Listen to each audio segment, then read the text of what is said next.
بسم اللہ الرحمن الرحیم ربی زدنی علما۔ السلام علیکم بچوں، آج ہم اپنی درسی کتاب کا جو سبق پڑھنے جا رہے ہیں وہ دوسرا سبق ہے، اور یہ سبق ایک نظم ہے جس کا نام ہے نعت۔ نعت کس نظم کو کہتے ہیں؟ نعت ایسی نظم کو کہتے ہیں جس میں ہم رسول اللہ صلی اللہ علیہ وآلہ وسلم کی تعریف بیان کریں، ان کے بارے میں ان کی توصیف بیان کریں، ان کی صفات بتائیں، ان کی اچھائی بتائیں۔ تو ہم نعت کا آغاز کرتے ہیں۔ میں پڑھوں گی، آپ میرے پیچھے پڑھیے گا۔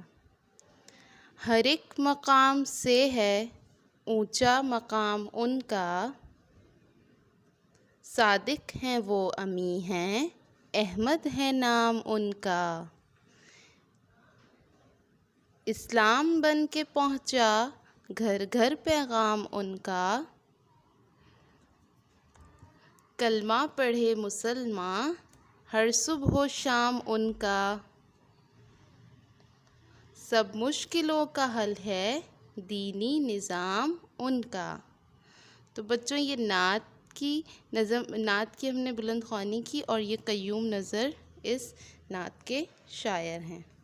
اگلی ویڈیو میں آپ کو نعت کی وضاحت دوں گی۔